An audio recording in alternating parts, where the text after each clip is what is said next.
hello guys আজি আকৌ এটা ৰেচিপি লৈ আপোনালোকৰ মাজলৈ আহিছো আৰু আশা কৰো আপোনালোকে চাই ভাল পাব আৰু আজি ৰেচিপিটো হৈছে পিঠাৰ ৰেচিপি এয়া দেখিছে গুৰ মই ৰেডি কৰি আছো গুৰ লাগিব আৰু আজি বনাবলৈ লৈছো তেল পিঠা আৰু ভাবিছে চাগে অবতৰত তেল পিঠা আসলতে অহাকালি আলহী আহিব তাৰ কাৰণে ভাবিলো কেইটামান পিঠাকে বনাই থও আৰু পিঠাটো আসলতে তেল পিঠা বহুতে বেলেগ বেলেগ ধৰণে বনায় আৰু কিছুমানে বৰ্ণি চাউল আৰু এই নৰমেল ভাত খোৱা চাউল লগ কৰি পেলাই তেনেকে বনায় কিন্তু মই নৰমেল চাউলেৰে আপোনালোকক বনাই দেখুৱাম আৰু সহজে বনাম যিসকলে নাজানে এই ভিডিওটো চাই তেওঁলোকে সহজে ঘৰত বনাব পাৰিব তো এয়া প্ৰথমে গুৰখিনি মই মিহিকৈ কাটি লৈছো আৰু ইয়াত একাপ পানী দিছো আৰু একাপ পানী দি পেলাই এইখিনি উতলিব লাগিব আৰু আপোনালোকেও এইখিনি উতলিবলৈ এনেকে মানে সসপেন এটা দি দিব এতিয়া মই এয়া দেখিছে এটা চৰিয়া লৈছো আৰু এয়া লৈছো মই ভাত খোৱা চাউলৰ মানে নৰমেল চাউলৰ গুৰি এটো মই খুন্দি পেলাই ৰদত 3 দিন মান দি এনেকে শুকাই থৈ দিছো এটা কন্টেইনাৰত আৰু এনেকে থৈ দিলে বহু দিনলৈকে থাকে যদি ভালদৰে ৰদত শুকায় আৰু এতিয়া মই ইয়াত দিছো মানে এঢাকন দিছো সৰু ঢাকনেৰে ময়দা যদি ময়দা নিদিয়ে আপোনালোকে অকনমান আটা দিব পাৰে মানে পৰিমাণটো কমাই লব আটাৰ যদি আটা দিয়ে আৰু এতিয়া মই ইয়াত দিছো বেকিং পাউডাৰ আৰু দেখিছে মই কিমানখিনি বেকিং পাউডাৰ দিছো মানে 2 চামুচ দিছো আৰু যদি আপোনালোকৰ ওচৰত বেকিং পাউডাৰ নাথাকে তেতিয়া হলে খোৱা সোডা অকনমান দিব পাৰে আৰু এয়া দিছো মই নিমখ আৰু নিমখটো দিবই লাগিব আৰু এইখিনি ভালদৰে মিহলাই লৈছো যাতে গুটিখিনি মিক্স হৈ যায় তাৰ পাছত মই ইয়াত অকনমানকৈ গুৰ মিহলাম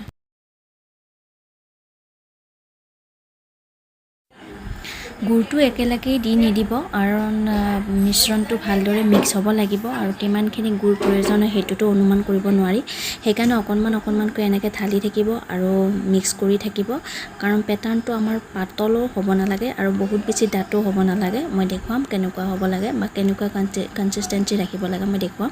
হেকাৰণে এনেকে মিশ্ৰণটো লাহে লাহে মিক্স কৰি যাব আৰু গুৰখিনি ঢালি দি থাকিব অকনমানকৈ ইয়া দেখুৱাইছো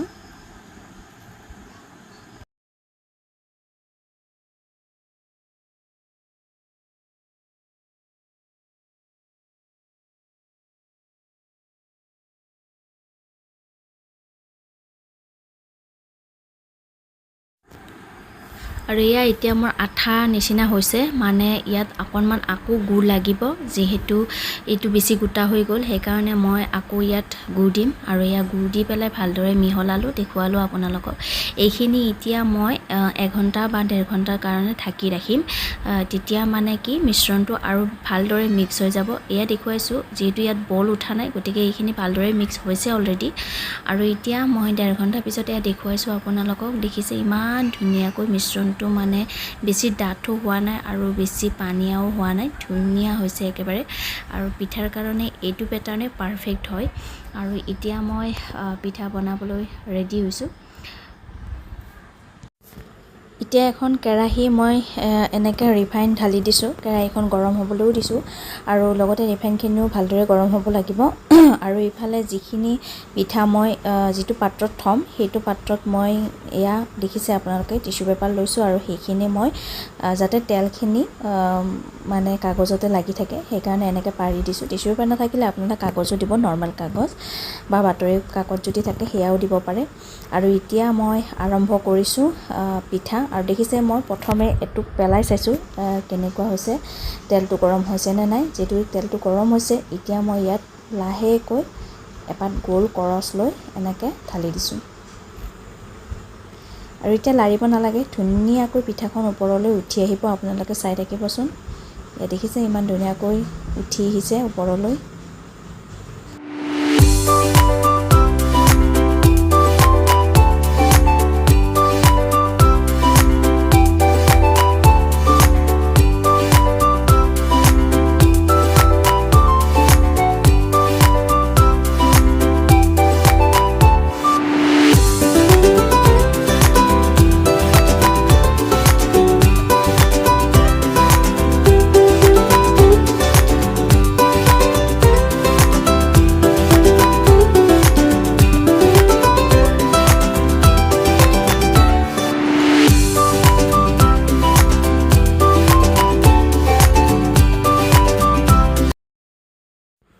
আৰু এয়া মোৰ ফাইনেলি পিঠা হৈ গ'ল মানে কেইটামানহে আপোনালোকক দেখুৱাইছোঁ আৰু বনাই আছোঁ মই লাহে লাহে আৰু এতিয়া এনেকৈ চাহৰ লগত খাবলৈ বহুত